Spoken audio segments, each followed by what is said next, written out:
Hello and welcome to this video. So in this video I want to start talking about working with matrices within Matlab. So there's a whole lot more that can be done with matrices than I'll cover in the videos, in this video series entirely. However, let's start out at least with the basics. So to define, well, let's first of all define a vector, what I'll call a vector. Now a vector, just think of it as a row matrix or a column matrix. So to do that, we'll use square brackets. So open square brackets, close square brackets, and whatever you type in there will be a vector. Now these spaces again don't matter, so that literally I could put several spaces or not put the spaces as the case may be, and it will be fine. Now let me just give this vector a name. So let's say b is equal to this. I'll put a semicolon at the end of this line. Oh no, let me not put a semicolon. Let's go ahead and display this result. So I press that and it is 3, 2, 3, 4, 2, 5. Nothing weird about this. Let me redefine this and put a minus in here, and now it shows 3, 4, 2, minus 5. And let's ask a question. What if I put some spaces in between here? What would happen? Would it be 3, 4, 2, minus 5, or 3, 4, 2, minus 5? Well, we may as well just try it out. Take note, it did 2 minus 5. So this is one case where the spaces do matter. So if you have minus 5, or if you have a negative number as one of your as one of your entries in the matrix, then you want to put the negative and the 5 together. You don't want there to be any space between them, and that will be perfectly fine. So this defines a row. So to create a matrix, we start with a square bracket, we end with a square bracket. So that's the first rule we have talked about. Start with a square bracket, end with a square bracket. Now there is the second rule I'll talk about is, now let me just for the fun of it change this variable to a. Now the second rule I'll talk about will be the semicolon. A semicolon is used to end any row.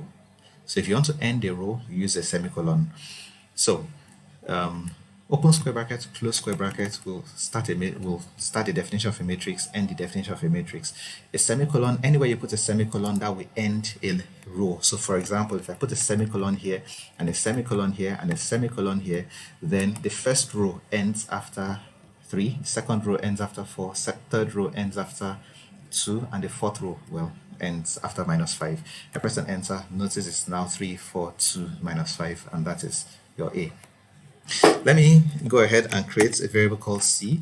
I'll take a bunch of these guys off, and instead you could take a look at this and you know exactly what this will be. You should be able to see that this gives us a 2 by 2 matrix where the first row ends after 4 and the second ends after minus 5. Now since we're working with matrices, what will happen if I said that D is equal to open, close, and inside here, let's say I said C, and then I said C, so I said 2 times C. What do you think the answer will be? So let's just kind of interpret this. D, you want to assign this right hand side to D, so this will come later. Now you open a square bracket, so we're defining a matrix. The first parameter inside the matrix is a 2 by 2 matrix. The second entry inside the matrix is also a 2 by 2 matrix. So what we should end up with is a matrix that has 2 rows and 4 columns. I press enter, and that's exactly what we have. And here we started seeing matrix operations where we can multiply a matrix by a scalar, just like you can do in mathematics. In fact, everything you can do in mathematics works here. Now take note, A is a column matrix, B is a row matrix. So if I did A times B, where A has 4 rows and 1 column and B has 1 row and 4 columns, we expect the result to be a 4 by 4 matrix, and that is correct. Whereas if we did B multiplied by A, then here we expect the answer to be a 1 by 1 matrix, and the answer is correct. Take note that this is a single number, yes, but it is a 1 by 1 matrix. Now let's just show a simple command in Matlab, WHOS. This gives you the list of variables you have inside your workspace, gives you their size, gives you the number of bytes that are used to hold them at present, the class, attributes, and all of that. But this is what I'm interested in. Take note that ANS is a 1 by 1 matrix. That is how Matlab sees it. Even though we just see it as a normal number, Matlab sees it as a 1 by 1 matrix. This is going back to the thought that Matlab really sees everything as a matrix. So your regular MATLAB commands that you can think of, really, they just regular matrix commands. They work with MATLAB.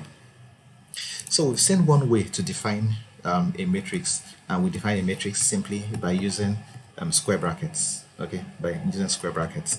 Now, if you wanted to define a vector, and the vector, there was something regular about the vector. Maybe let me try to explain it this way.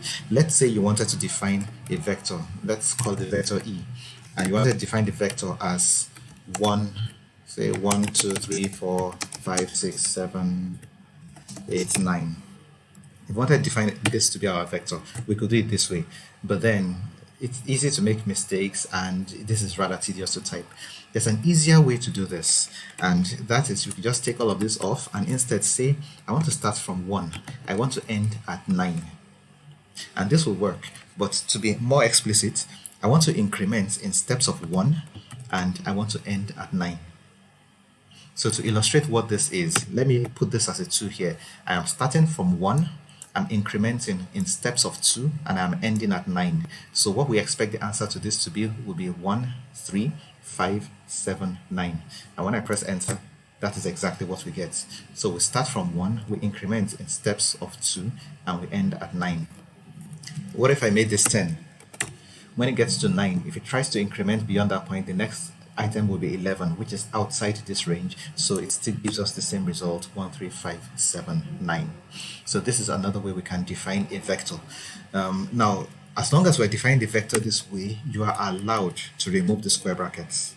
As long as you're using these colons to define a vector, you're allowed to remove the square brackets. This is the same thing like we did when we just simply defined a variable as saying a is equal to 7, for example. This is a 1 by 1 matrix, and this is fine. This is actually valid in MATLAB. In the same vein, this command is valid in MATLAB. You don't need a square brackets, even though this is actually a matrix. But then, it also goes without saying that if I could as well go have a space and say have 4 colon 1 colon 6, have another space, and then say 3 colon minus 1 colon minus 7. I could have this, and this will give us a very long vector. And notice it gives us a 1 by 19 vector. There are 19 columns in this particular vector. First you have 1, 3, 5, 7, 9, like we expect. The next one you have 4, 5, 6. Where is that? 4, 5, 6, that's correct. And then here we start from 3, we go down all the way to minus 7 in steps of minus 1. So 3, 2, 1, 0, minus 1, all the way down to minus 7. Notice that once your vector is too long to display on in one row, MATLAB will break it out this way. Now, just so that you see that we do not have to, this does not always have to be a whole number. I could make 0.2, and let's just say it stops at 3, just so that we don't have too many numbers. And this goes 1, 1.2, so you can increment in steps of whatever increments you want. It doesn't have to be integer. You don't have to increment in steps, in integral steps. Okay, so as mentioned earlier, your regular matrix commands hold. Let's just say use once again. So you could do A times B, B times A. Let's create another matrix that is 2 by 2. So let's say F is equal to say 3 minus 1, 2, 3, 2, and I. Okay, so let's just have this. So now this is a complex matrix. So I could go ahead and add C to F because they have the same size. They are both 2 by 2 matrices, and just go ahead and add them up. I could display what C is. So this is C, that is F. You go ahead and just add them, and this works. You have C minus F, and in fact, I could issue the command this way, and this works perfectly well. So this will just display the result. It couldn't tell me an ANS is equal to so and so. So it just displays the result and doesn't change the value that was inside ANS. So one could just have different commands that way. Now, let me clear my command window so that things don't look very messy. I want to display my C once again. That is my value of C.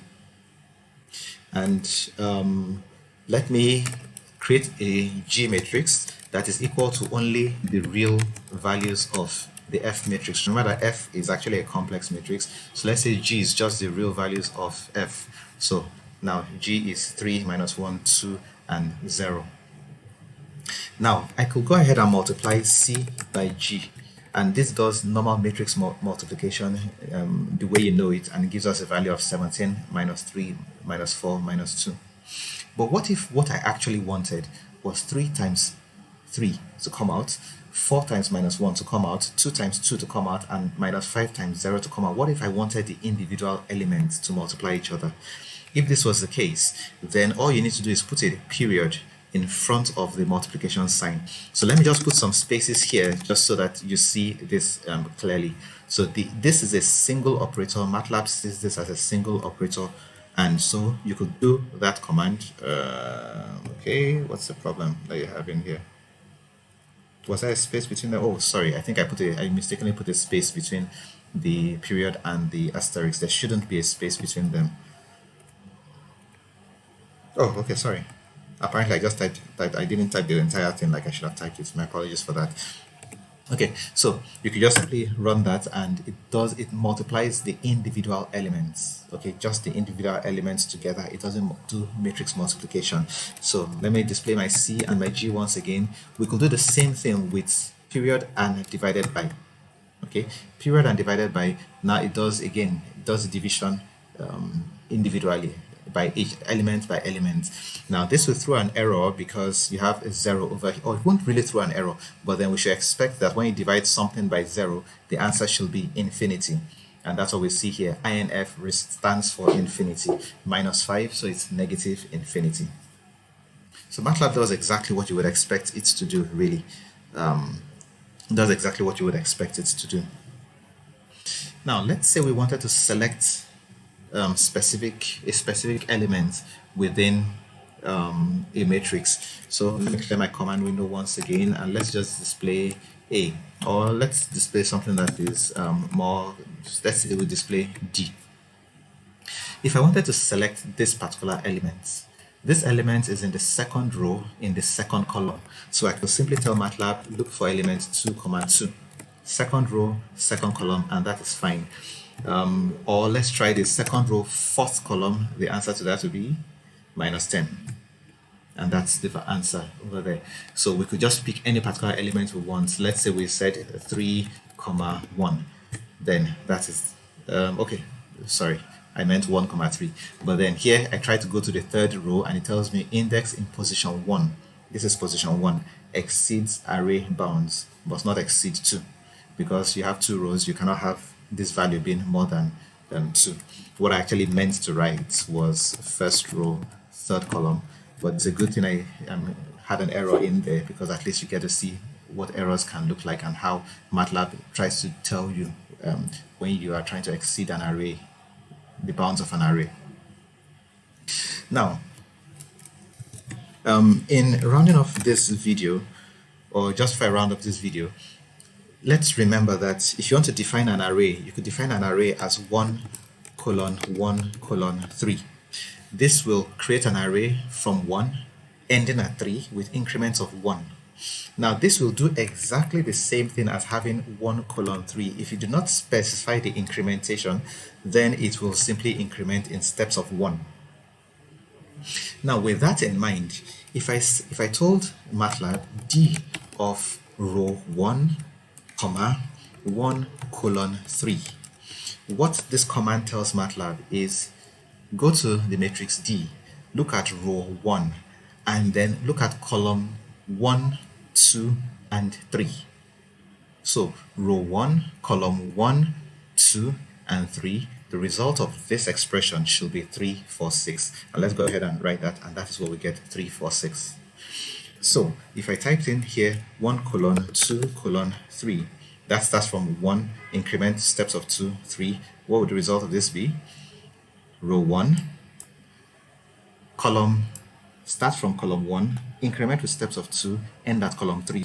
So this will be column 1 and column 3. And so that should give me 3 and 6, and that's the result we get there, 3 and 6. So you can address individual elements, or you can address sub blocks within a particular matrix. I could say 1 colon 2, and that gives me the first and the second row. Now if I wanted to select all the rows, then Matlab gives us a little shortcut. I don't have to specify where I'm starting from or ending. I can just put a colon there and it selects all the rows, which is the case in here. So I could as well say all the rows, all the columns, but then that's the same thing. I just simply issue the command G. There's no point in writing it this way, but then this gives me all the rows and all the columns. On the other hand, I could have said that I want to say G, all the rows, start from column 3 and go all the way to the end. This is also allowed in Matlab. It takes it from 3 to whatever the end is. So this way I don't need to know how many columns there are in the matrix. All I know is I'm starting from D and going all the way to the end. If I wanted to start from the start, well, I could just simply say 1 and end somewhere. But then this, I can go from column 3 all the way to the end. So just a couple more things, and I think I've gone a little, this video has gone on for a little too long, but I think I just want to show a few commands that exist in Matlab, and then I'll wrap up this video. So these are just a couple of commands that exist in Matlab.